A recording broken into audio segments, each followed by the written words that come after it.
Muy buenos días para todos. Sean ustedes bienvenidos a esta clase denominada Estrategias de Enseñanza, que se corresponde al Diplomado Internacional en Gerencia Educativa, facilitado por el ISTE y el Sindicato Nacional de Trabajadores del ISTE y la Universidad Montessori de México. Mi nombre es Hernán Santos y en este tiempo les voy a estar acompañando durante esta clase. Lo primero que vamos a tener en cuenta es nuestro itinerario para esta clase, en el cual en un primer momento vamos a estar dando una mirada al sujeto que aprende, vale decir, vamos a estar analizando cómo son los niños, niñas y jóvenes que hoy por hoy se encuentran en nuestro sistema educativo. En un segundo momento vamos a mirar un poco por dónde anda la educación en estos tiempos, para luego, en un tercer momento, ya ir directamente a lo que nos convoca en esta clase, que es una planificación. Cómo se planifica didácticamente una clase. Luego, en un cuarto momento, vamos a dar un vistazo sobre el aprendizaje basado en proyectos y unos lineamientos para poder aplicarlos también en el aula. Y finalmente, en un quinto momento, vamos a tener nuestra conclusión. Así que vamos a iniciar sin más con el punto número 1. Una mirada al sujeto que aprende. Si nos detenemos a mirar un poco estas dos imágenes, veremos que básicamente estos niños se encuentran como muy metidos dentro del mundo digital, es decir, están en contacto permanente con las pantallas, ya sea de sus teléfonos celulares, ya sea de las tabletas o las computadoras. Vale decir, hoy por hoy, la atención de nuestros niños, niñas y adolescentes está centrado en estos aparatos digitales que son muy comunes en nuestros tiempos. Esto básicamente ha influido muchísimo en la manera en cómo aprenden hoy nuestros niños, niñas y adolescentes. Esto hay que tenerlo en cuenta desde el vamos. Nuestros niños, niñas y jóvenes de hoy aprenden de una manera diferente a lo que nosotros, los de las generaciones anteriores, hemos aprendido. Y fundamentalmente esta respuesta, cómo aprenden hoy nuestros niños, niñas y jóvenes, tiene que ver mucho con el avance tecnológico, como ya lo hemos dicho. Y básicamente se debe a que hubo un cambio radical en cuanto a los materiales didácticos. Es decir, al comienzo mismo de la historia de la humanidad, se utilizaron distintos tipos de materiales sobre los cuales ir fijando la escritura, por ejemplo. En la antigüedad, en la prehistoria prácticamente, los seres humanos utilizaban las paredes o unas tablillas de arcilla para escribir y de esa manera dejar a la posteridad algunos de las ideas y los textos que querían transmitir a las nuevas generaciones. Esto fue cambiando con el tiempo hasta que el inicio de la Edad Moderna prácticamente, Gutenberg da la invención de la imprenta y en ese sentido también se da un cambio radical en cuanto a la reproducción de los textos que había hasta ese momento. Entonces podemos decir que a finales de la Edad Media y los inicios de la Edad Moderna, fueron imprimiéndose un montón de libros que luego se fueron convirtiendo en materiales didácticos utilizados en las aulas para el aprendizaje de los contenidos que cada generación quería que las nuevas generaciones vayan aprendiendo. Esto, básicamente, el trabajo sobre la cultura escrita, que luego se transformó evidentemente en libros, Perduró hasta bien entrado el siglo XX y aún hoy tenemos en el siglo XXI, todavía tenemos un montón de libros escritos y publicados. Entonces, los libros fueron cambiando cada vez más, los libros escritos fueron trayendo nuevos tipos de letras, nuevas tipografías, y también fueron incluyendo imágenes de modo que sea más atractivo el material didáctico. Pero esto va a ir cambiando radicalmente, o ya fue cambiando radicalmente, en los últimos 20 años, con la aparición de Internet y los textos a los cuales podemos acceder mediante la computadora, el teléfono inteligente o las tabletas y otros sinnúmeros de aparatos que nos permiten leer textos. Este cambio radical al cual hacíamos referencia posibilita que en nuestros aparatos electrónicos hoy por hoy ya a los textos se lo pueda acompañar con videos, infografías, por ejemplo, sonidos de audio, de podcast y un sinnúmero de otras estrategias que se pueden utilizar para el aprendizaje. Entonces, es interesante poder decir que el cambio en la educación fundamentalmente viene dado por el soporte de los materiales didácticos. Hoy en día el soporte es digital a comparación del soporte que teníamos antes, que era un soporte físico. Vale decir, estamos hablando de soporte físico cuando hacemos referencia fundamentalmente a los libros, los manuales y los cuadernos. Hoy por hoy, las nuevas generaciones ya acceden al conocimiento mediante un sinnúmero de estrategias como las que ya hemos mencionado antes. Entonces, este es un punto fundamental a tener en cuenta. Hay un significativo cambio en la manera como hoy se presentan los materiales didácticos en Internet, y eso de hecho impacta de una manera positiva en el aprendizaje de nuestros niños y de nuestros jóvenes. Eso es fundamental tenerlos en cuenta. Por lo tanto, es muy probable que los niños y jóvenes de esta generación puedan estar aprendiendo de una manera diferente a cómo aprendieron sus padres. Y esto evidentemente también impacta en la atención, porque los niños, niñas y adolescentes de estas generaciones contemporáneas pueden estar atendiendo, en varias direcciones. Es decir, pueden tener una atención de tipo múltiple. Mientras están mirando un video, pueden estar tomando nota o pueden estar también haciendo otra actividad. Y sin embargo, para las generaciones antiguas puede ser que eso produzca algún tipo de falta de concentración, mientras que para ellos es básicamente una manera natural de estar aprendiendo. Entonces, aquí tenemos unos cuantos condimentos que hacen al aprendizaje de los estudiantes en este tiempo. Y evidentemente hay también otro factor más que tiene que ver con las motivaciones.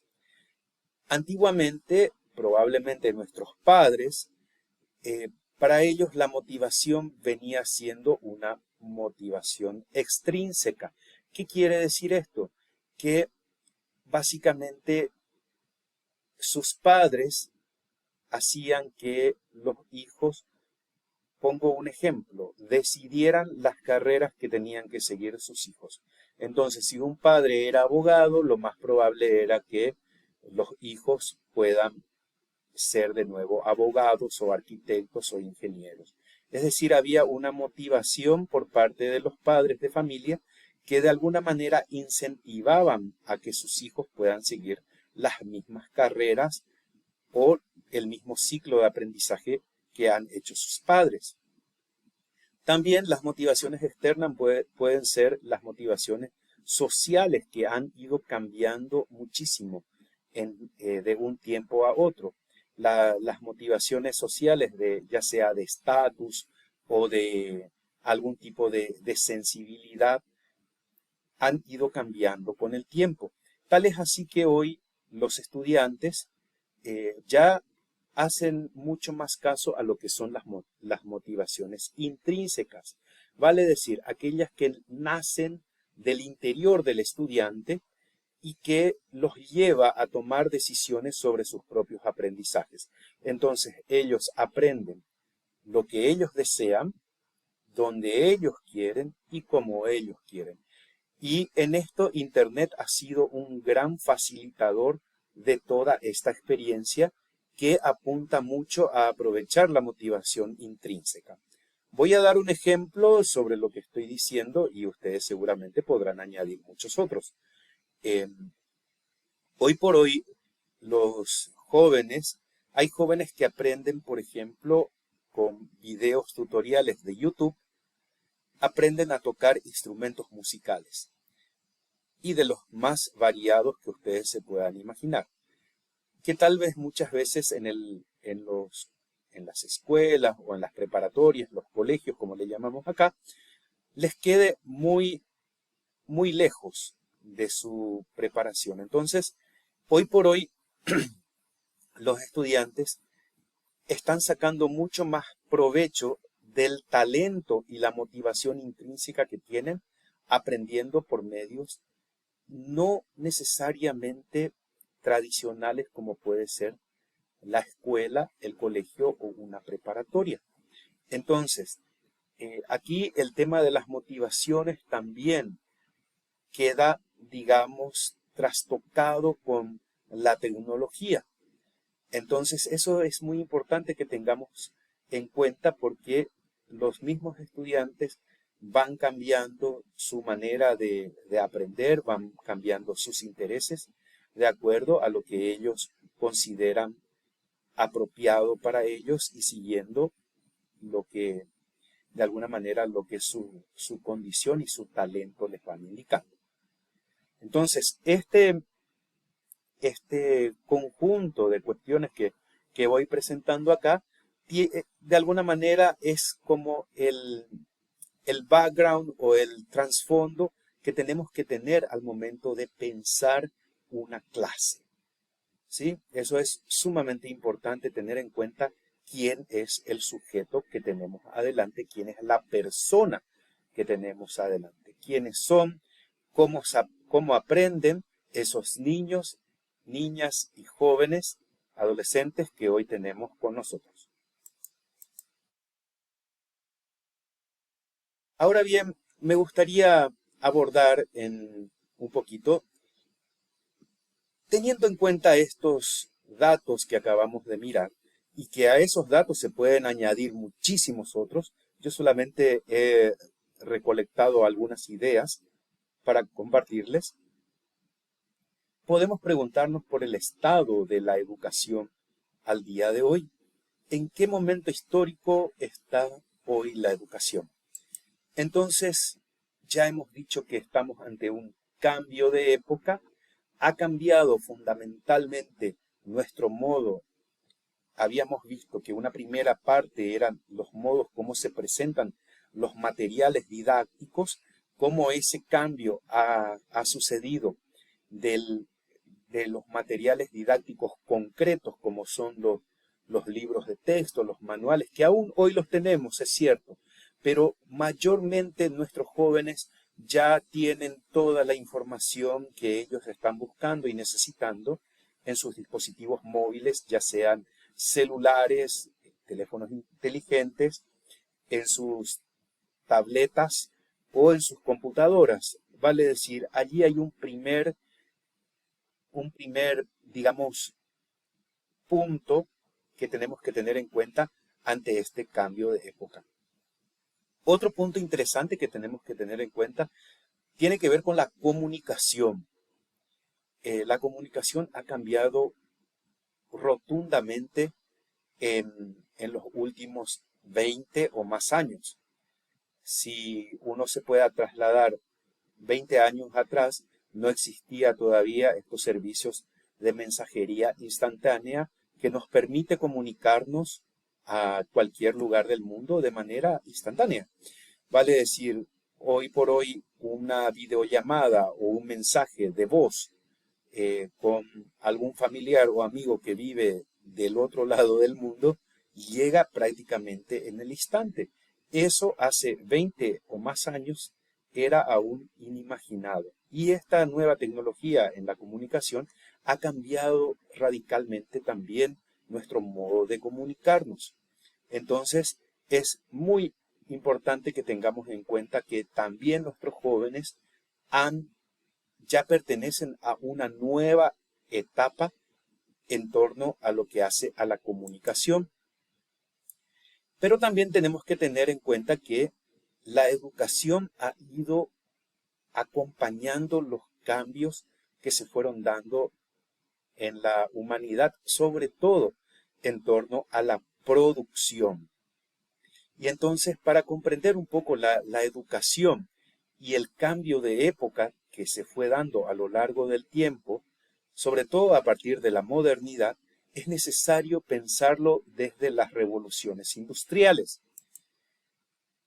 Y entonces, ¿dónde estás hoy, educación? Y hoy la educación está en lo que llamamos, o muchos dan en llamar, la educación 4.0, que se corresponde a la cuarta revolución industrial.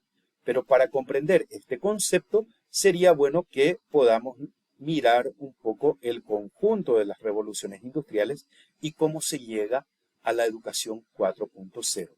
De eso vamos a estar ocupándonos en el siguiente slide.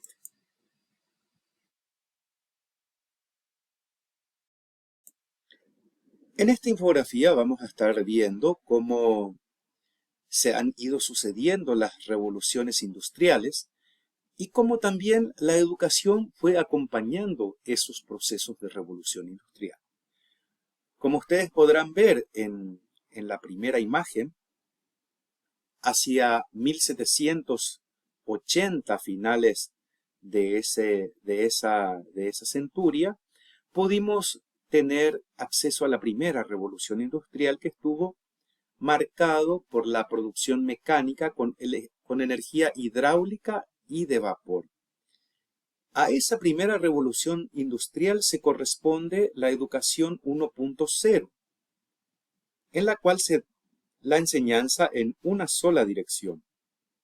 Es decir, esa enseñanza, cuando hablamos de la direccionalidad, era del docente hacia los alumnos. Como ustedes podrán ver en la imagen, los alumnos están sentados unos al lado de otro, mirando al profesor, que es el centro de esa clase. Las clases en la educación 1.0 por lo general eran expositivas y el alumno tenía que memorizar lo más que pudiera las mismas palabras del docente. Entonces, esta educación 1.0 estaba centrada en la evaluación a través de los exámenes y en el trabajo individual. Esto es también lo que se llama la educación tradicional. Pero vayamos un poco a la siguiente centuria. La segunda revolución industrial viene dada de la mano de la electricidad y también de la división del trabajo y la producción en masa. Entonces, a ese modelo educativo, a ese modelo de revolución industrial, la segunda, se corresponde la educación 2.0, en la cual se da la enseñanza bidireccional, en la cual se establece la importancia de la interacción entre los estudiantes con sus pares. Luego, hacia 1970, vamos a tener a la tercera revolución industrial, marcado por los sistemas electrónicos y también la tecnología de la información como sistema.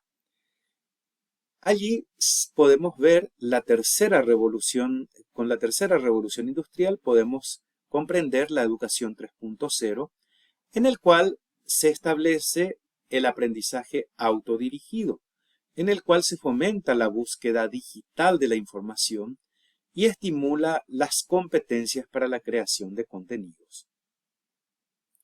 Por último, al día de hoy ya estamos en la cuarta revolución industrial, que son los sistemas ciberfísicos con las tecnologías 4.0. Estos están básicamente basados en inteligencia artificial, computación en la nube, todos los mecanismos blockchain que hoy por hoy están también bastante avanzados, y también todo el mundo de como los portales también, y podríamos listar en medio de de la tecnología 4.0 el Internet de las cosas y otros muchos avances que van convirtiendo a nuestra sociedad en modelos cada vez más complejos de producción de contenido. Y la educación 4.0 está centrada en las competencias y tiene múltiples direcciones, como la autodirección, el trabajo en equipo, la autoevaluación. El aprendizaje ya se basa en proyectos y utilizando la tecnología. Vamos a detenernos ahora en lo que es propiamente la planificación de una clase. Entonces, en este punto vamos a tener en cuenta lo que es una secuencia didáctica. Además, vamos a ver un ejemplo de cómo se aplica una secuencia didáctica en un entorno virtual. Luego vamos a tener un momento para hacer una aproximación a la metodología del aprendizaje basado en proyectos. Vamos a iniciar con lo que es una secuencia didáctica. Una secuencia didáctica es básicamente el proceso que hacemos para desarrollar una clase. Tenemos que tener en cuenta que para el desarrollo de una clase siempre cuenta con un inicio, luego un desarrollo, un cierre y también, en el caso que yo les propongo, es que esa clase siempre tenga una evaluación. Entonces, por secuencia didáctica estaremos entendiendo el proceso didáctico con el cual se planifica una acción pedagógica y que tiene estas partes: un inicio, un desarrollo, un cierre y finalmente una evaluación. En el inicio de la clase, lo que vamos a hacer es recuperar los aprendizajes o conocimientos y experiencias previas que tienen los estudiantes. Siempre cuando uno inicia una clase, tiene que tener en cuenta que los estudiantes, los alumnos que están asistiendo a la misma, ya sea una clase virtual o ya sea una clase presencial, el estudiante viene cargado de aprendizajes previos, viene con una serie de conocimientos que son fruto de su contexto, fruto de sus lecturas, de sus experiencias previas. Y es sumamente importante que al inicio de la clase uno pueda tener acceso a esos aprendizajes, a esas experiencias que traen nuestros estudiantes. A diferencia de lo que se pensaba en años anteriores, nuestros estudiantes no son una tabla rasa, una tabula rasa sobre el cual vamos a escribir desde cero, sino más bien son estudiantes que vienen con conocimientos previos. Ahora bien, ¿cómo yo haré para para poder recuperar los aprendizajes y conocimientos y experiencias previas de mis estudiantes? Y básicamente hay algunas técnicas que podemos aplicar. Una primera y muy sencilla es la de establecer preguntas en torno a un tema específico. ¿Qué saben nuestros estudiantes sobre esto, sobre este tema específico? Si han oído hablar de ello, si han conocido algún tipo de experiencia que ellos hayan tenido. Y eso se puede recuperar en una lluvia de ideas al iniciar la clase. Brainstorming también le dicen en inglés, a la lluvia de ideas. También podemos utilizar algunos materiales que puedan habilitar un primer acercamiento al tema, como son los videos motivacionales, algunas canciones o anécdotas, siempre que éstas estén relacionadas, evidentemente, con nuestro tema de clase. Entonces, en el inicio de la clase lo que buscamos es abrirles una puerta de entrada a nuestros estudiantes al tema que vamos a estar abordando. Vamos ahora al desarrollo de las clases. En el desarrollo de las clases, básicamente vamos a estar abordando los contenidos que vamos a querer realizar, los contenidos que vamos a abordar, valga la redundancia. Y las actividades que podemos realizar en ese momento son la presentación del material, ya sea que sea un material concreto, como dijimos antes, un texto para leer de algún libro, o digital, vale decir, un video, un podcast, o podríamos a lo mejor una canción que querramos analizar o algún texto en PDF. Todo esto nosotros podemos utilizarlo para abordar el contenido que vamos a trabajar en esa clase. Y un segundo paso es realizar un análisis crítico en torno a esos materiales.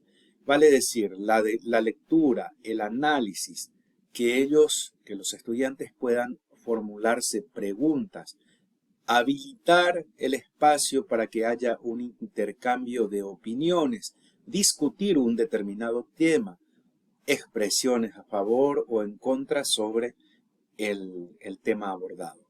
Entonces, esto es sumamente importante al momento de desarrollar la clase, que los estudiantes puedan acceder a los materiales que el mismo docente va a seleccionar para ellos y luego habilitar las actividades para que esos textos sean apropiados por parte de los estudiantes. Finalmente, es muy importante que el docente pueda realizar una síntesis de lo que se ha visto en esta parte de la clase, que es el desarrollo. Por último, tenemos el cierre de la clase. Y el cierre tiene mucho que ver con el ejercicio de metacognición. Vale decir, ¿qué ha aprendido el estudiante? ¿Qué le quedó claro? ¿Qué no le quedó claro? Y luego, fundamentalmente, que él mismo pueda autoevaluarse. Que el estudiante pueda decir, bueno, en esta clase, ¿qué es lo que yo aprendí? ¿Cómo lo puedo aplicar a mi vida cotidiana? ¿Dónde lo puedo aplicar? La metacognición básicamente es esa pregunta sobre qué aprendimos, cómo aprendimos e inclusive cómo aprender mejor. Vamos a dar un paso más.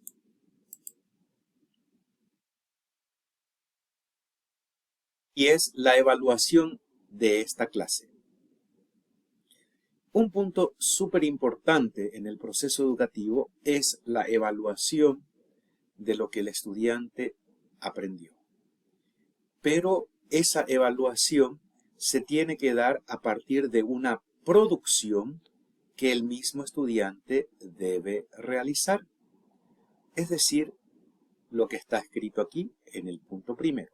Producir a partir de lo aprendido. Y aquí tenemos un montón de mediaciones para pedirle a nuestros estudiantes que lo puedan realizar. Esas actividades posibles pueden ser, por ejemplo, mapas conceptuales, mapas mentales, ensayos, que puedan realizar infografías, presentaciones de PowerPoint, por ejemplo, que ellos mismos puedan filmar con sus celulares y puedan realizar videos, que puedan producir podcast, es decir, que puedan producir audios relativos al tema que ellos han desarrollado en la clase y que lo puedan grabar y que luego lo puedan producir para otra gente en formato de audio MP3 que sean compatibles con los formatos que tenemos en los celulares. Los estudiantes también pueden realizar cuadros comparativos, esquemas, pueden dedicarse a hacer algún tipo de diseño a partir del contenido desarrollado, pueden realizar narraciones como cuentos, diálogos, pueden hacer representaciones como sketch, o incluso si es que uno quisiera hacer un poco más, quiere ir un poco más allá, podría realizar pequeños momentos de teatro, algunas líneas de teatro. Entonces, este mundo de la producción de los estudiantes es infinito. Tenemos muchas posibilidades. A partir del contenido que los estudiantes puedan hacer una producción. Vale decir, puede ser personal o puede ser también de manera colectiva.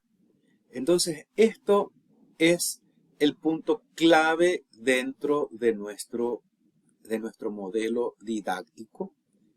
Es el punto de llegada, porque es el punto en el cual el estudiante va a ser el que va a producir, el que va a realizar, el que va a aprender haciendo.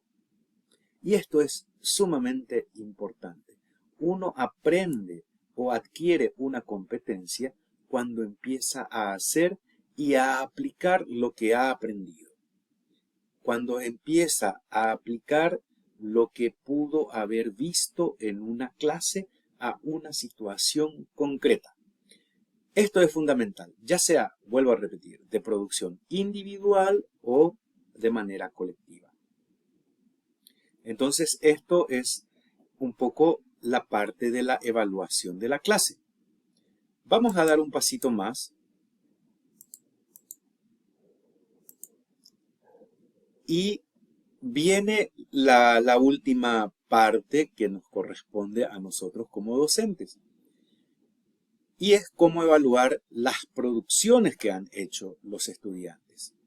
Entonces, nosotros necesitamos también ser objetivos en esto. Objetivos en la medida de lo posible. Es decir, eso se puede mediar utilizando las rúbricas. ¿Y qué son las rúbricas? Y básicamente son indicadores que nosotros vamos a estar aplicando a lo que produjeron los estudiantes. Voy a dar un ejemplo muy sencillo, porque después vamos a hacer esto, vamos a ver un ejemplo más concreto, pero a propósito de las rúbricas, si nosotros le pedimos a los estudiantes que puedan generar, vamos a suponer, un PowerPoint de 10 filminas y solamente presentó 5, entonces ese indicador de la cantidad de producción de las filminas, de los slides, está incompleto. Entonces, evidentemente no se le puede dar una puntuación máxima, sino habríamos que pensar en una puntuación que vaya por la mitad. Si el indicador, la rúbrica, indicaba que tengan 10 filminas, 10 slides, y eso vale 10 puntos, entonces si el trabajo del estudiante cuenta solamente con 5, entonces no está cumpliendo con ese indicador, entonces le corresponde la mitad de ese indicador, de esa rúbrica.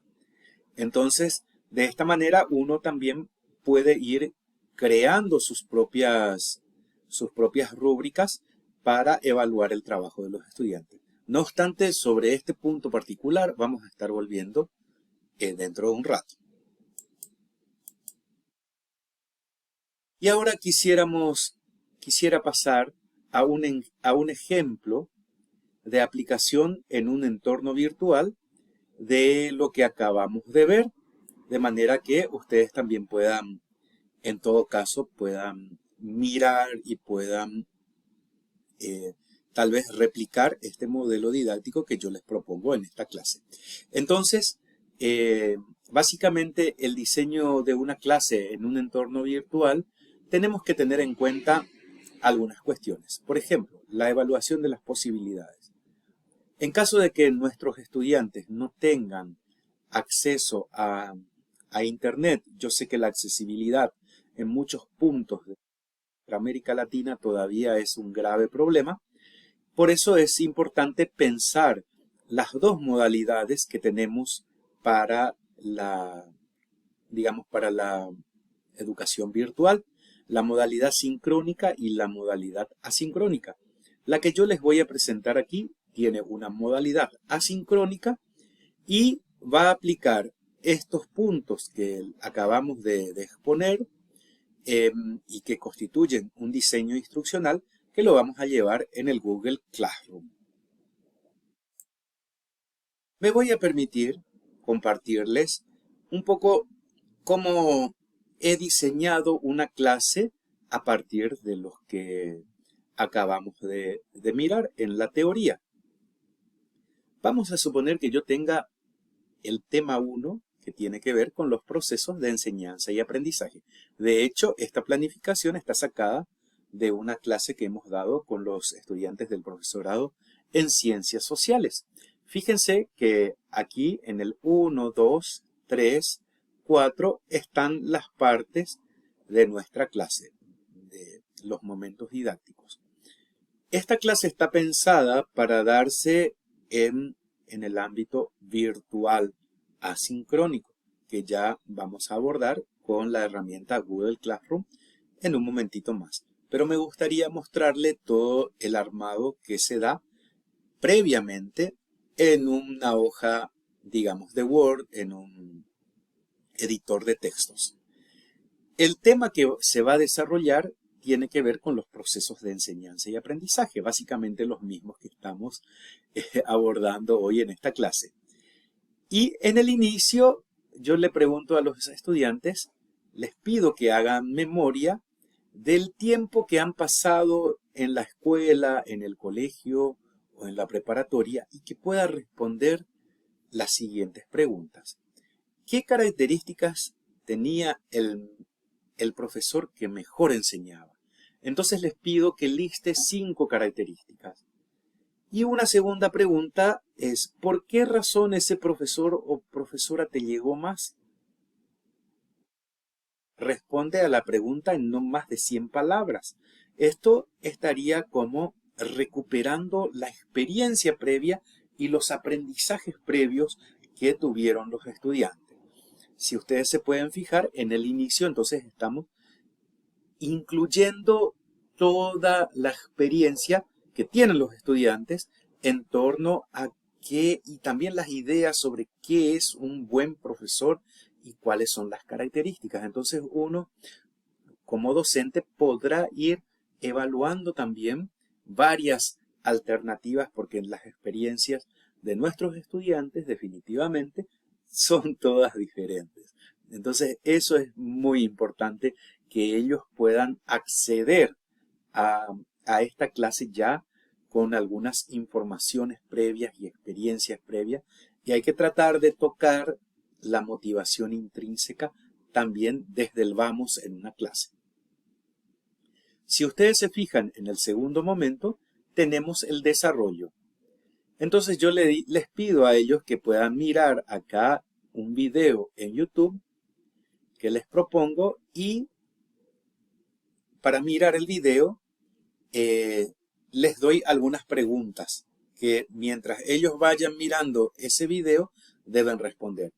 Como por ejemplo las siguientes preguntas. ¿Qué aspectos son importantes para aquel que enseña? ¿Qué tiene que tener en cuenta?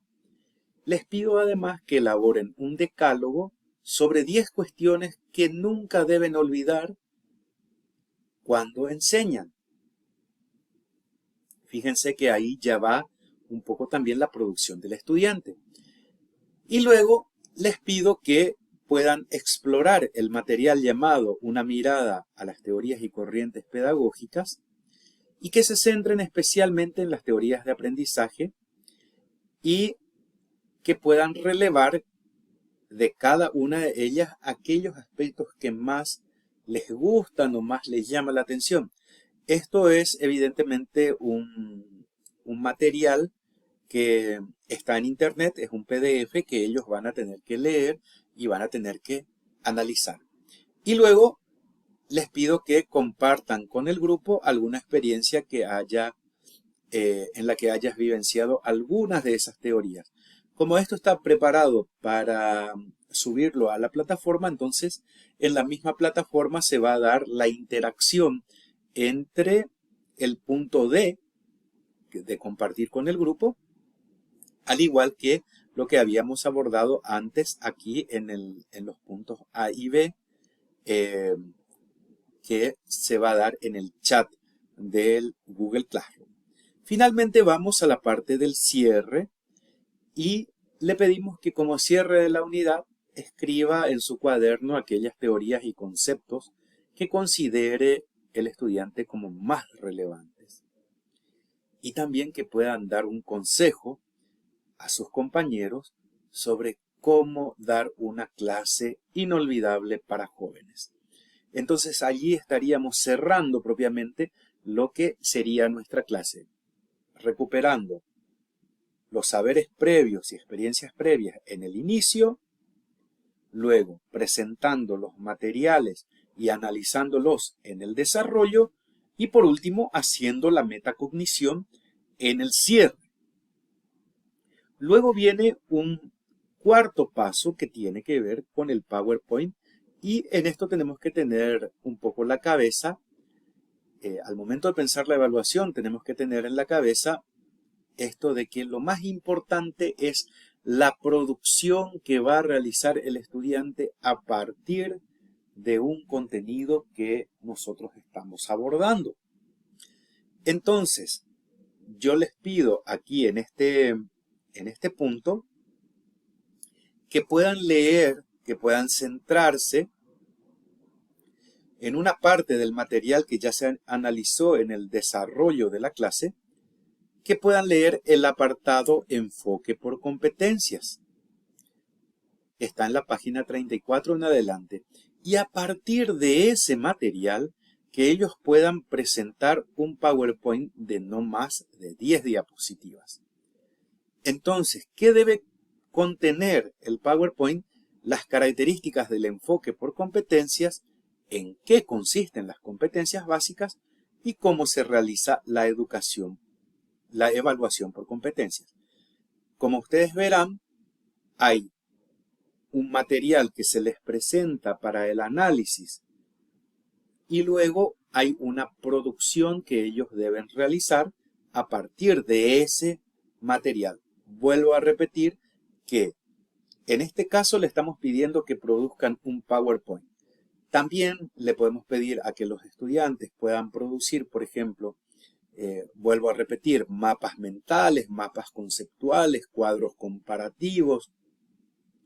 Podemos pedirle que produzcan videos, que produzcan podcasts, que produzcan incluso, podríamos decir, otros materiales a partir de la información que ellos están recibiendo. En este proceso en el cual ellos se ven inmiscuidos para hacer algo es cuando verdaderamente lo van aprendiendo. Y luego volvemos aquí sobre las rúbricas.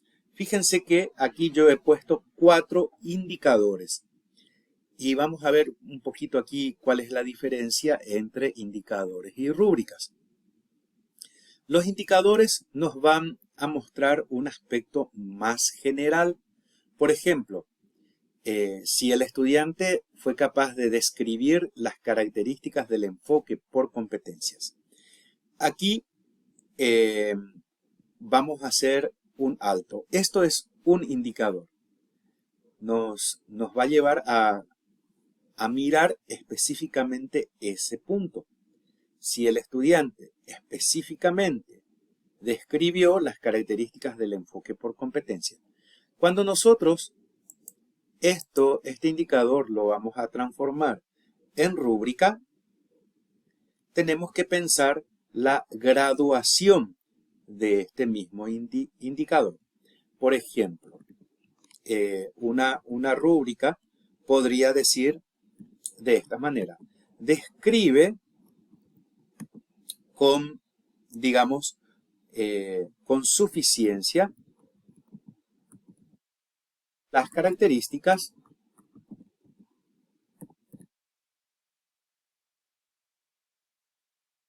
o que por competencias.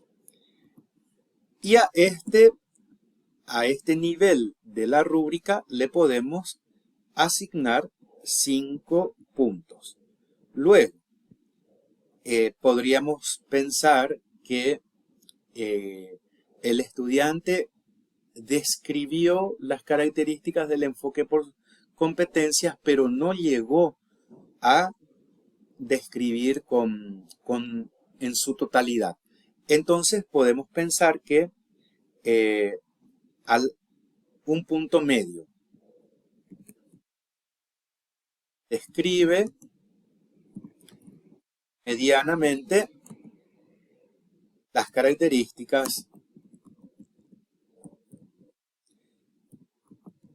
del enfoque por competencias, y finalmente podríamos poner que no cumple con el indicador. Entonces aquí podríamos pensar que a este le vamos a asignar, por ejemplo, 3 puntos, y cuando no cumple con el indicador, entonces no hay puntaje. De manera tal que esto nos permita, al mirar nosotros el PowerPoint y evaluar, decimos, bueno, sí, efectivamente cumple con todos los requisitos. Cuando cumple medianamente, es más o menos la mitad del puntaje, y cuando no se da este indicador, entonces no tiene una valoración en cuanto a puntaje. Como ustedes ven, esta manera de realizar las rúbricas se basa en las intensidades del trabajo. Los que cumplen totalmente, los que cumplen parcialmente y cuando no cumplen con ese indicador. Entonces, un indicador se diferencia de la rúbrica en la medida en que la rúbrica va teniendo gradación en el cumplimiento de ese indicador. Muy bien, entonces este sería básicamente todo lo que nosotros necesitamos comprender para una clase, digamos, con esta metodología que tiene en cuenta los momentos didácticos de inicio, aquí el inicio, el desarrollo, el cierre y la evaluación. Y recordamos que la evaluación tiene que tener sus rúbricas. Vamos a ver entonces en el siguiente paso cómo esto se aplica al Google Classroom, que sería nuestra plataforma en la cual estaremos organizando estos contenidos. Bien, vamos a iniciar entonces con el proceso para trasladar nuestro esquema de clases al Google Classroom. De esta manera, lo primero que tenemos que hacer es tener abierto en el navegador de Google, en este caso, en nuestra computadora. También tenemos que asegurarnos de que ya hayamos ingresado a nuestra cuenta de Gmail. Como verán, en este caso, yo ya estoy logueado o ya estoy dentro de la cuenta. Y el siguiente paso sería ingresar a la aplicación de Classroom.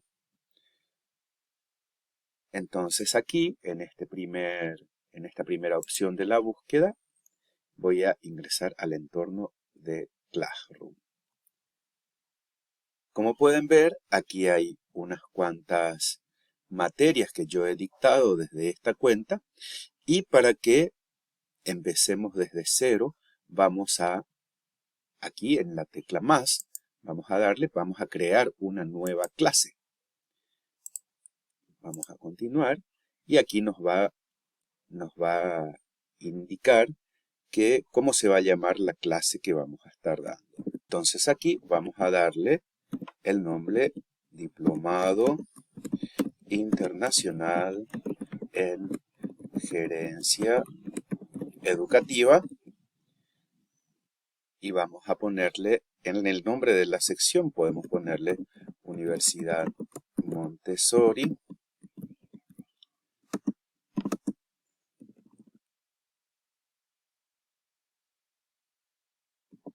de México,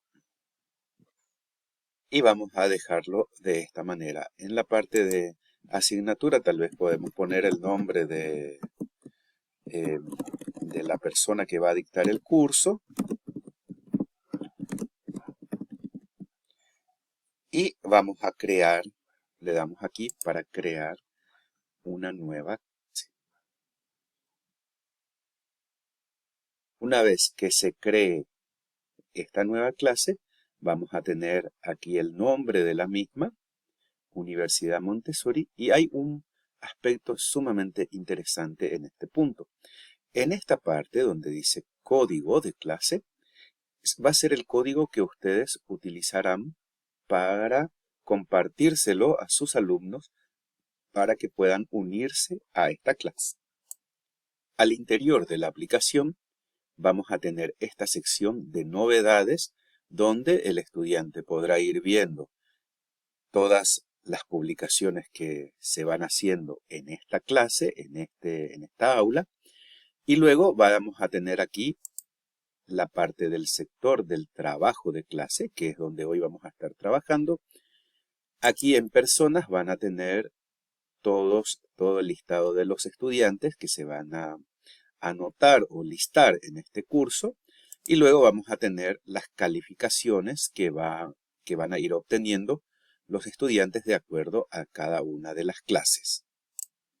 Volviendo aquí al menú principal, si nosotros le damos acá a clases, vamos a ver que aquí ya se ha creado la clase del Diplomado Internacional. Entonces, al acceder a este punto, tenemos todo este entorno. Entonces, vamos a trabajar ahora en esta parte, en esta pestaña, donde dice trabajo de clase. Y en la opción crear, vamos a tener varias opciones. Entonces, vamos a empezar con el tema.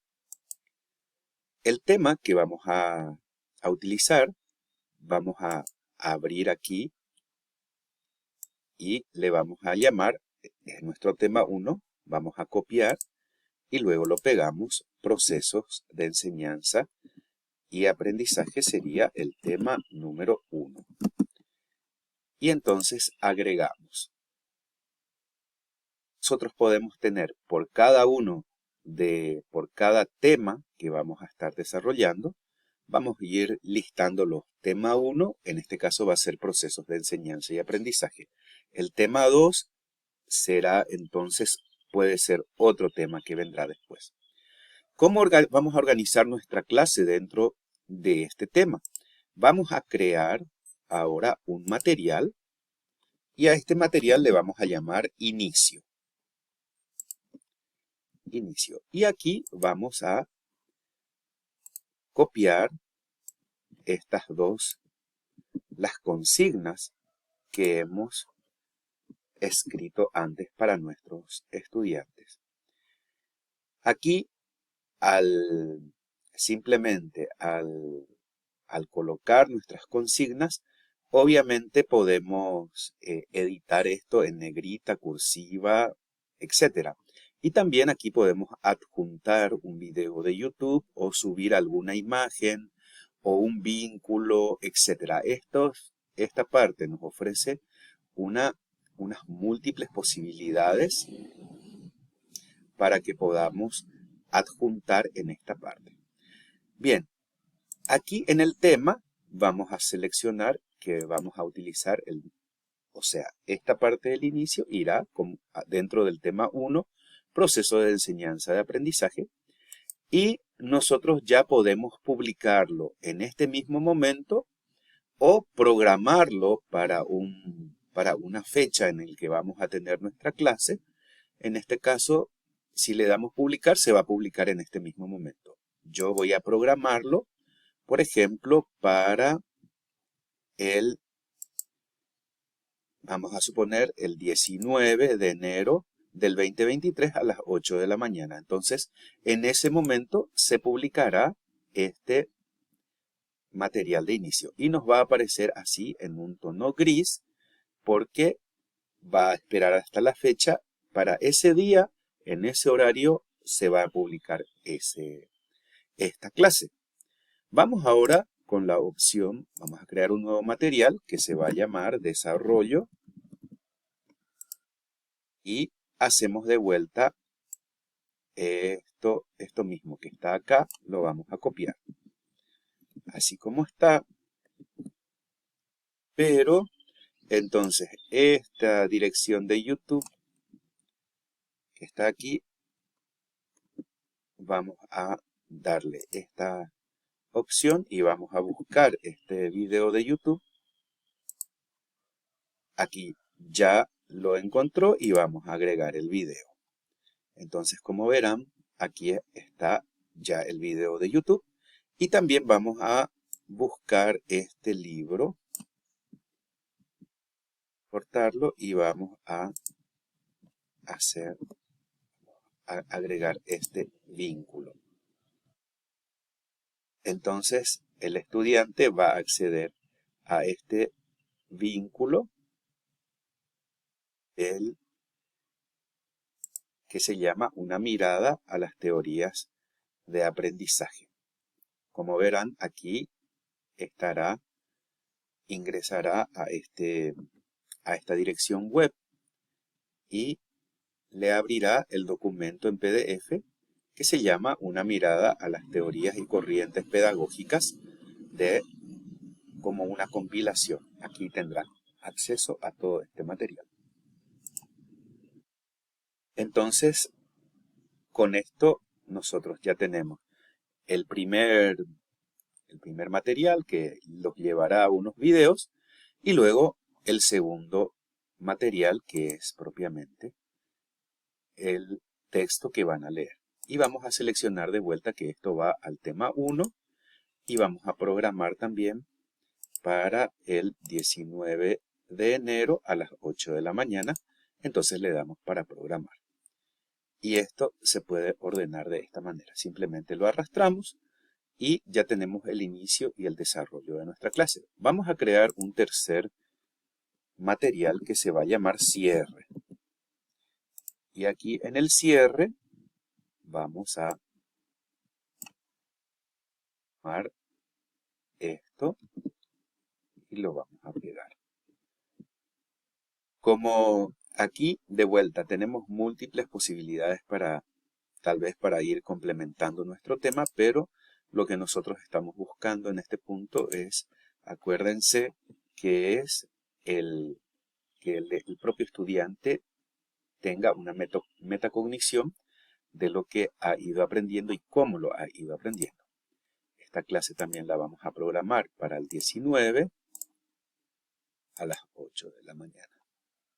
Entonces, esto lo arrastramos y ya tenemos el inicio, el desarrollo y el cierre de nuestra clase.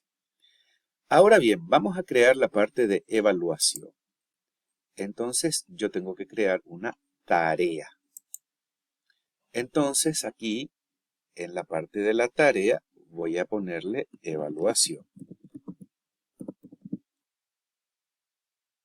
Y aquí voy a colocar las instrucciones para la evaluación.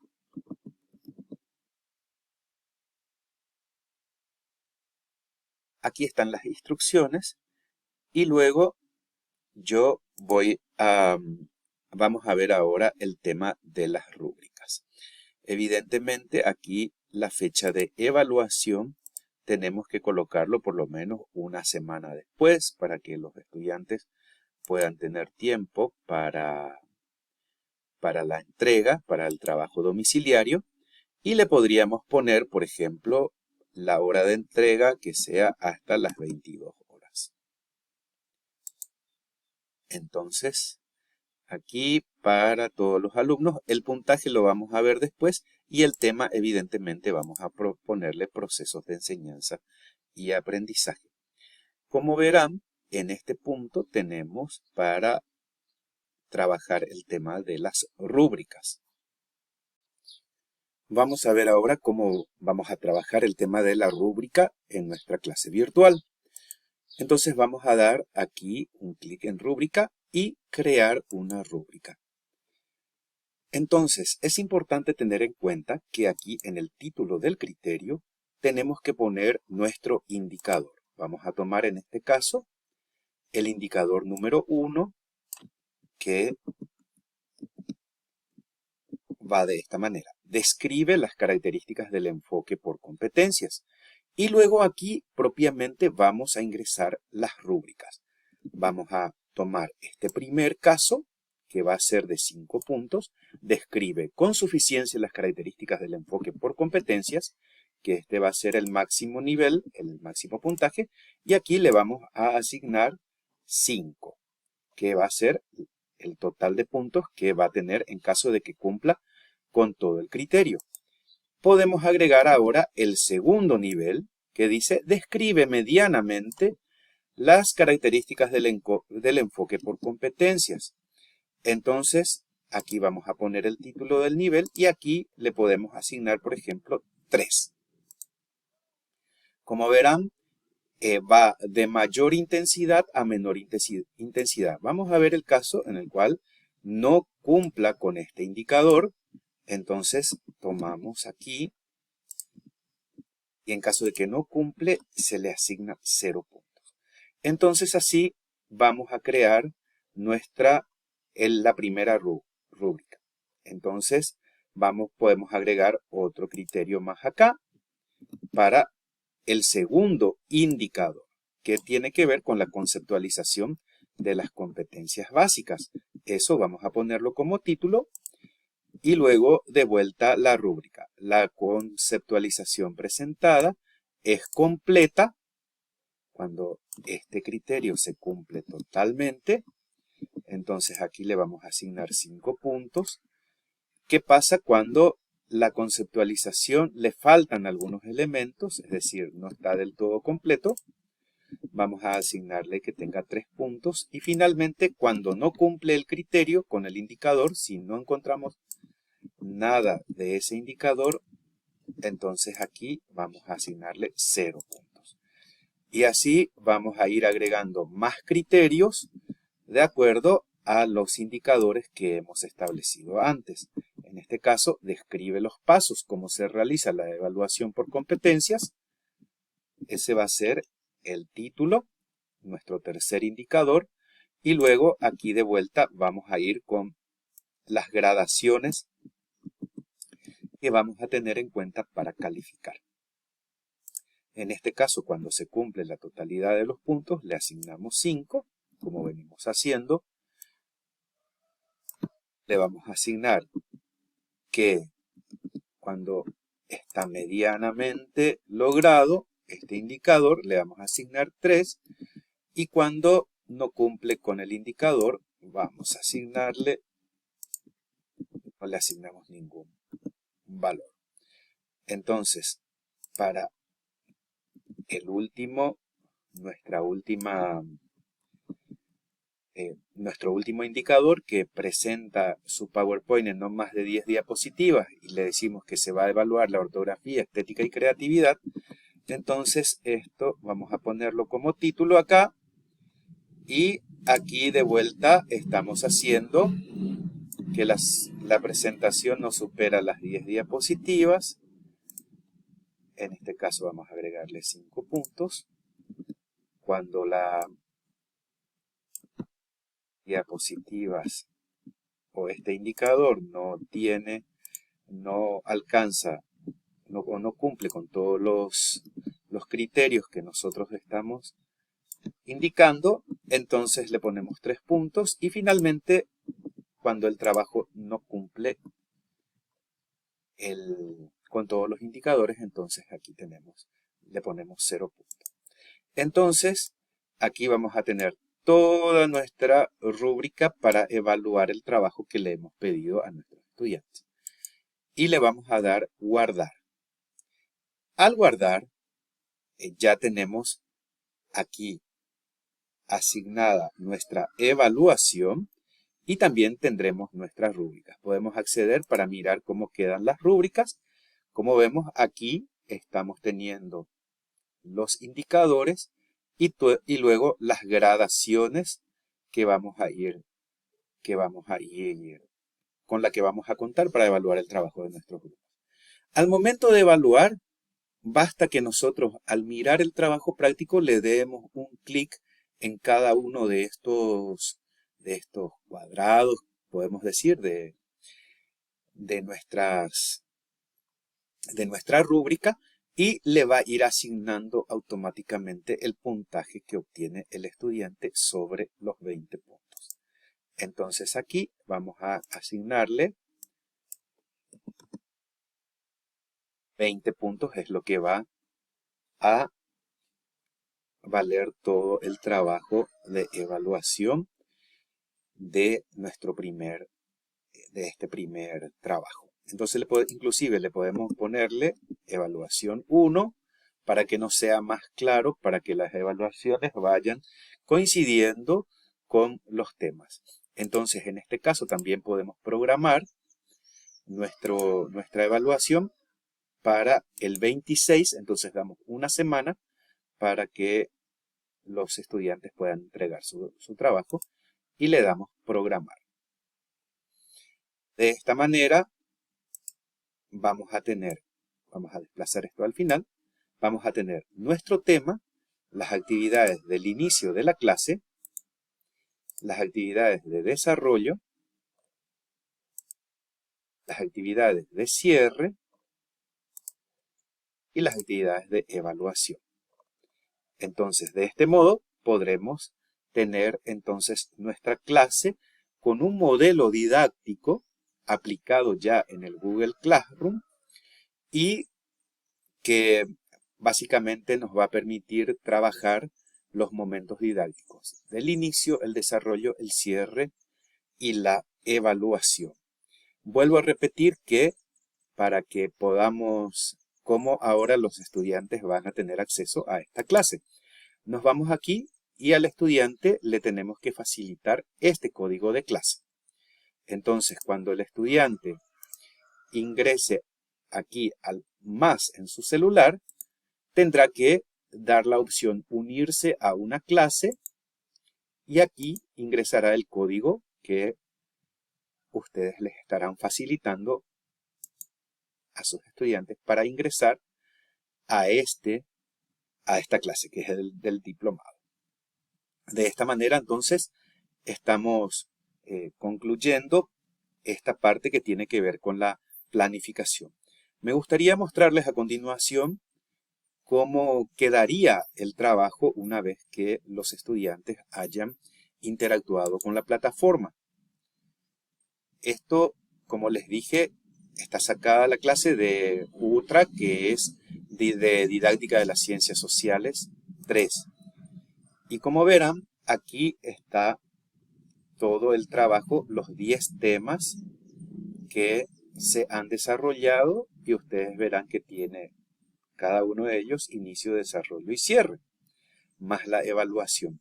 Nosotros tomamos el primer tema, que es procesos de enseñanza y aprendizaje, y aquí en el inicio vamos a tener entonces cómo han sido, podemos revisar cómo han sido la interacción de los estudiantes en torno al primer tema.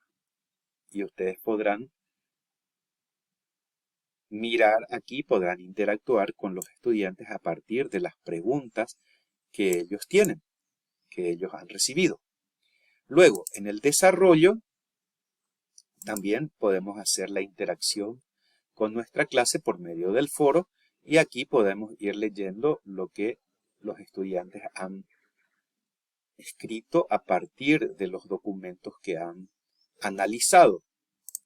Luego vamos a tener el cierre de la clase, que tiene que ver con la metacognición, e igualmente podemos mirar el historial de todas las entradas que hicieron los estudiantes en cuanto a la metacognición y las preguntas que le hemos realizado.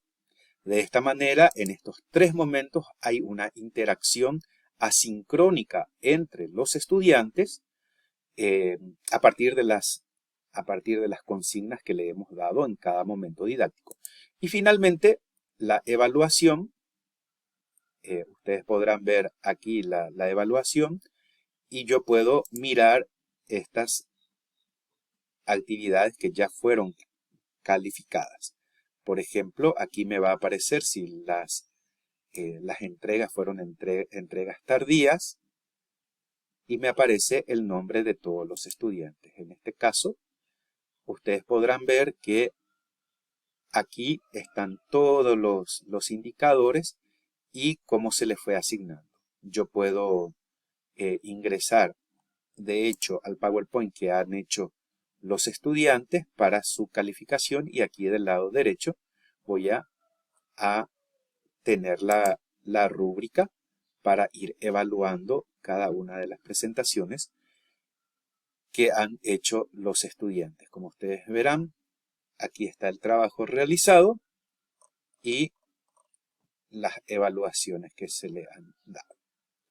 Entonces, de esta manera, uno puede ir viendo el trabajo que realizaron los alumnos y vuelvo a repetir, en esta parte donde ellos entregan su trabajo ya se trata de una producción por parte de los estudiantes a partir del contenido que hemos desarrollado en la clase.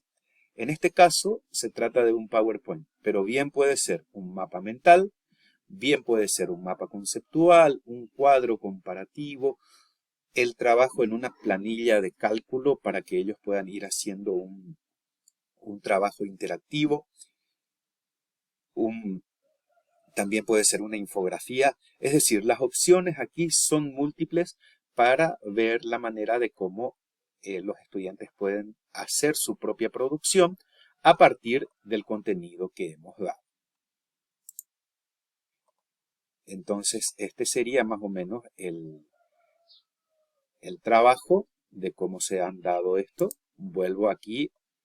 Aquí voy a tener, como les dije, todos los estudiantes que estuvieron en mi clase y finalmente las calificaciones de cada una de las evaluaciones las tendré aquí e incluso en función de esto yo puedo hacer un cálculo de las calificaciones de mis estudiantes para en este caso, una calificación final de tipo numérica.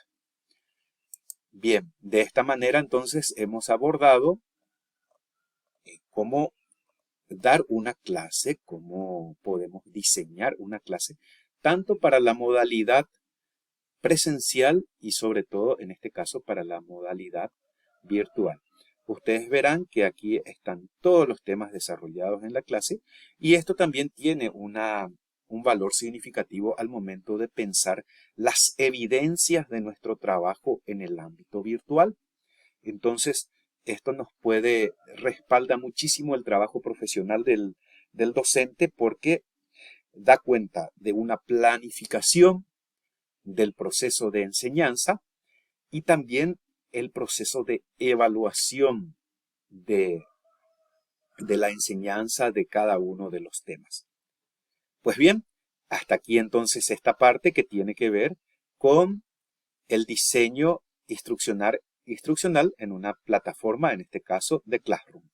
Vale aclarar que Classroom es solamente uno de los medios, estamos utilizando un medio gratuito, pero esto mismo también puede ser diseñado en otras plataformas como el Teams, que ofrece ergonómicamente es mucho más lindo, es mucho más ergonómico. Cuando hablamos de ergonomía en informática estamos hablando de la facilidad y la intuición que puede ofrecer un entorno virtual con respecto a su usuario. Esto también puede ser trasladado a otras plataformas como por ejemplo el Moodle. Pero lo más importante es primeramente haber diseñado nuestra secuencia didáctica para una clase, así como lo habíamos hecho en el formato de Word aquí. Tener todo primero esta planificación hecha y luego lo pasamos a la plataforma que más nos guste o la que tiene disponible nuestra institución. Esto es súper importante porque, como les vuelvo a decir, da cuenta de todos los procesos que vamos a ir haciendo para la enseñanza. Vamos a dar lugar en este momento al cuarto punto de esta clase, que tiene que ver con el aprendizaje basado en proyectos. Hay que decir que esta metodología de enseñanza es sumamente importante porque centra toda la actividad ya no tanto sobre el docente, sino en el estudiante.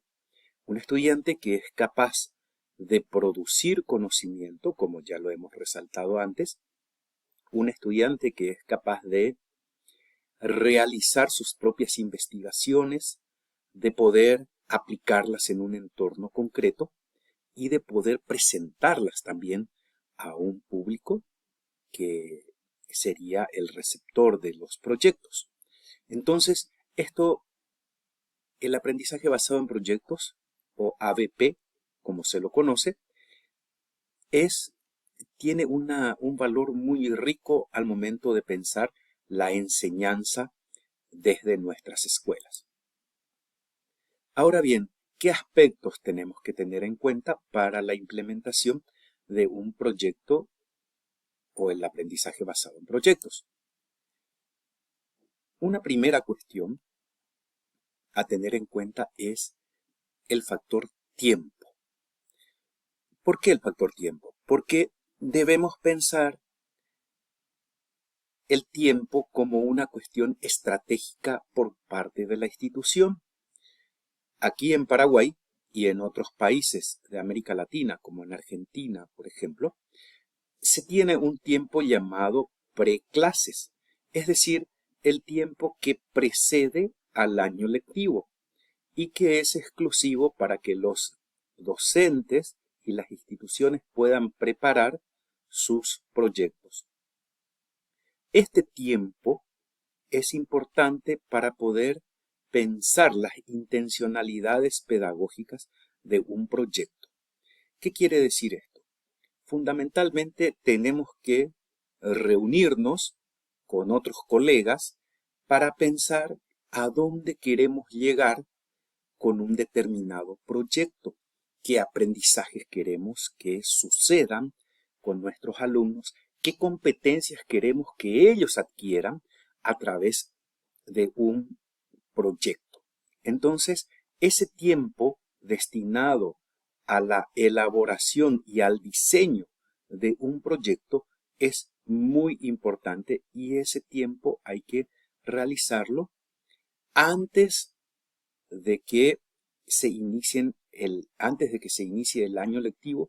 Nosotros ya tenemos que tener diseñado un proyecto a trabajar, ya sea durante el semestre, 6 meses con nuestros estudiantes, o durante todo el año. El diseño de estos proyectos también incluyen sus objetivos, las actividades que van a ir realizando, las evaluaciones y el acompañamiento que hay que ir teniendo con todos los estudiantes. Esto es necesario que se tenga, ya vuelvo a repetir, desde el comienzo mismo del año. Y es importante que estos proyectos, el aprendizaje basado en proyectos, pueda ser diseñado conjuntamente con otros compañeros de trabajo, con otros docentes de otras áreas. Porque lo que tiene de hermoso esta metodología del aprendizaje basado en proyectos es la interdisciplinariedad. Es decir, en un mismo proyecto pueden digamos, integrarse varias asignaturas, como por ejemplo las matemáticas, las ciencias sociales, las ciencias naturales, es decir, la tecnología, desde luego. Todo esto puede ser integrado dentro de un proyecto. Entonces los aprendizajes se pueden trabajar desde las distintas disciplinas y todas juntas convergen en un proyecto. Las estrategias que podemos utilizar es fundamentalmente poder pensar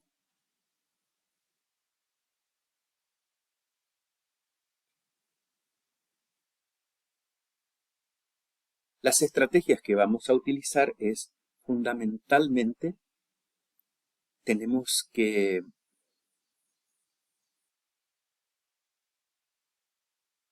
la estrategia que yo propongo casi siempre en mi comunidad de docentes es empezar por el final. Vale decir, ¿cuál será el producto final de nuestro proyecto? Vamos a suponer que un proyecto que recientemente estuvimos desarrollando con nuestros jóvenes y niños de una escuela tenía que ver con la huerta escolar. Entonces,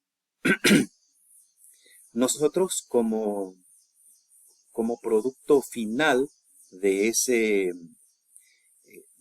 proyecto era el de contar con una huerta que produzca distintos tipos de hortalizas, tubérculos, legumbres, que los niños también puedan, al final del proceso, lo puedan consumir o lo puedan mostrar a la comunidad durante el trabajo. Pero lo importante de todo esto tiene que ver con los aprendizajes que están asociados al proceso de la huerta. La huerta sería el producto final, pero antes uno tendría que tener en cuenta, por ejemplo, el cálculo de las superficies que uno tiene que, de alguna manera aquí le decimos alambrar, es decir, colocarle un cerco para proteger la huerta. Entonces en matemáticas se trabaja la noción de perímetro, la noción de área, la distancia entre cada uno de los horcones que hay que utilizar, etcétera.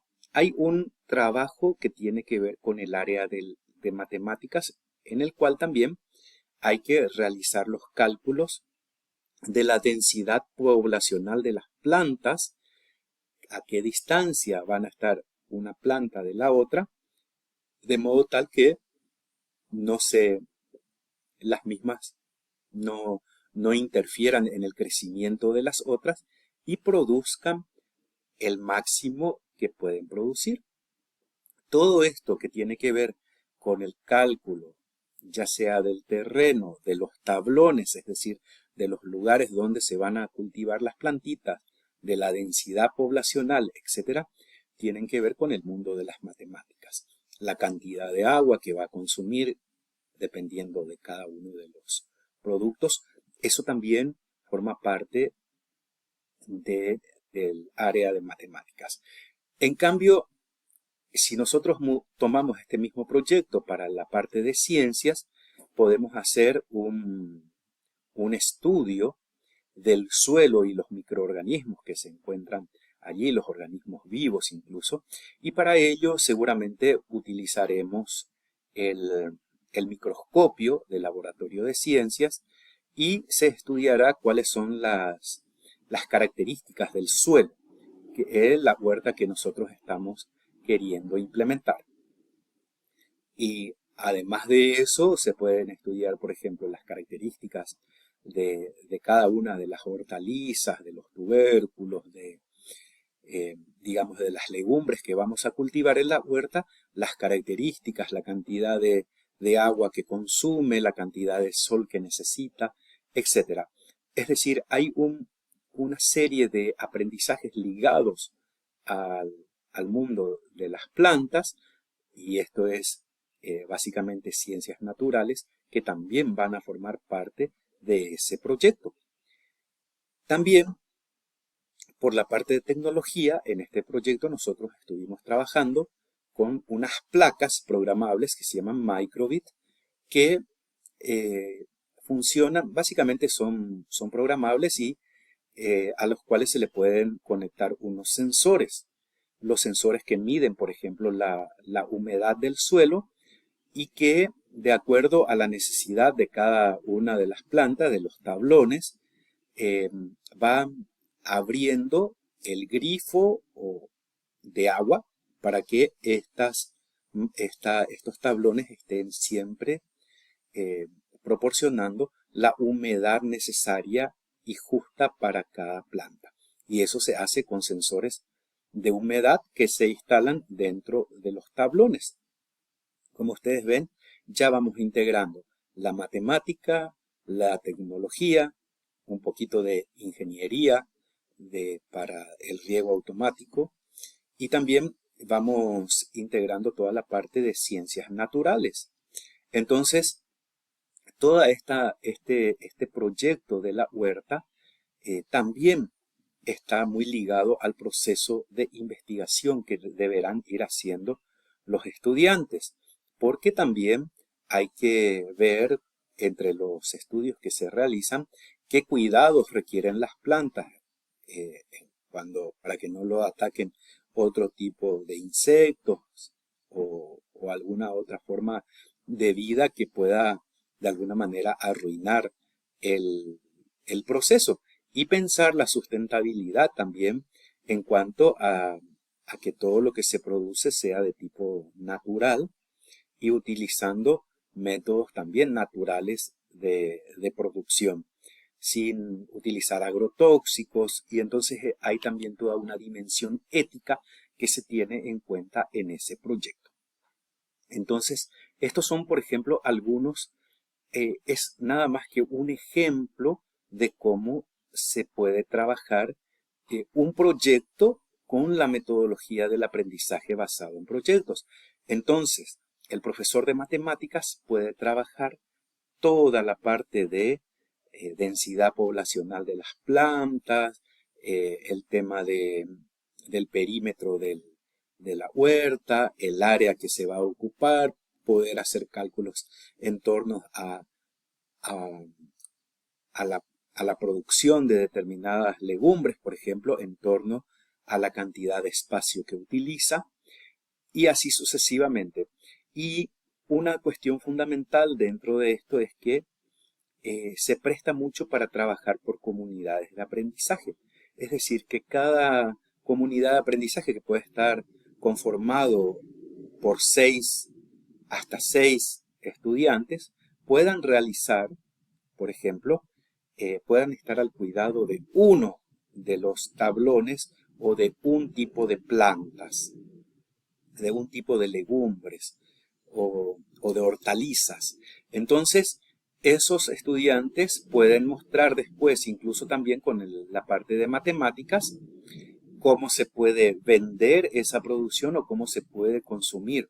Como verán, hay múltiples factores asociados al aprendizaje cuando uno trabaja por proyectos. Pero estos proyectos, vuelvo a repetir y vuelvo al punto anterior, tienen que ser diseñados con anterioridad y deben ser pensados por toda una comunidad educativa. Esto quiere decir que si yo soy profe de tecnología, por ejemplo, me puedo reunir con mi par, con mi compañero de ciencias naturales, de matemáticas y de otras áreas, qué sé yo, ciencias sociales mismas, y puedo trabajar algunos contenidos que están dentro digamos, de mi plan de estudios, de mi programa de estudios, para trabajar el proyecto de una huerta. Lo mismo podemos decir, por ejemplo, en torno a otros tipos de proyectos. Lo importante es tener el producto final en mente, a dónde vamos a querer llegar con este proyecto y cómo desde distintas asignaturas pueden estar colaborando para llevarlo adelante y nunca perder de vista cuáles son los aprendizajes que nosotros estamos queriendo lograr con nuestros estudiantes. Las ventajas que tenemos en este tipo de planteo de la enseñanza es que el aprendizaje basado en proyectos nos permite a todos, inclusive a nosotros los profes, nos permite aprender de manera conjunta con nuestros alumnos. También permite la posibilidad de que podamos investigar sobre un determinado tema y los estudiantes estén inmersos dentro de un mundo de investigación. Entonces también una gran ventaja de esto es que los mismos estudiantes se ven desafiados a investigar, a adquirir nuevos conocimientos y sobre todo a aplicarlos en territorio. Les da la oportunidad de equivocarse y esa oportunidad de equivocarse también es muy importante porque nosotros aprendemos de nuestros errores. Entonces, estas son algunas de las ventajas de trabajar el aprendizaje basado en proyectos, sobre todo para pensarlo para la presencialidad. Finalmente, me gustaría hacer una conclusión de esta clase y desafiarlos a ustedes a que puedan trabajar estas preguntas para su evaluación. Son más bien afirmaciones que nosotros tenemos que colocarlos, que tenemos que saber si son falsas o verdaderas. La primera de ellas dice que todas las generaciones aprenden de la misma manera. Esto tiene que ver con el primer momento que habíamos visto del sujeto que aprende. En el inicio de una clase se presentan los contenidos conceptuales. Entonces, este punto tiene que ver con justamente ya el diseño de una clase, el diseño didáctico de una clase, los momentos didácticos, a ver si esto es verdadero o falso, que en el inicio de una clase ya se presentan los contenidos conceptuales. El tercero entra dentro del mismo combo, dice que en el desarrollo se realizan actividades relacionadas al tema de clase. El cuarto punto nos dicen que las rúbricas aportan claridad y objetividad a la evaluación. Y el punto número 5 es un aprendizaje que dice que que es un punto que habla sobre el aprendizaje basado en proyectos y dice que no requiere de un producto final. Esto tiene que ver con lo que recién acabamos de conversar, de exponer. Muy bien, desde ya les agradezco muchísimo la paciencia. Espero que todo lo que hemos desarrollado a lo largo de esta clase les sea de utilidad y les pueda servir para poder gerenciar el aprendizaje de sus estudiantes. Será hasta la próxima. Un saludo muy cordial desde Paraguay. Les vuelvo a repetir, mi nombre es Hernán Santos y les mando un abrazo grande desde aquí hasta México. Hasta la próxima.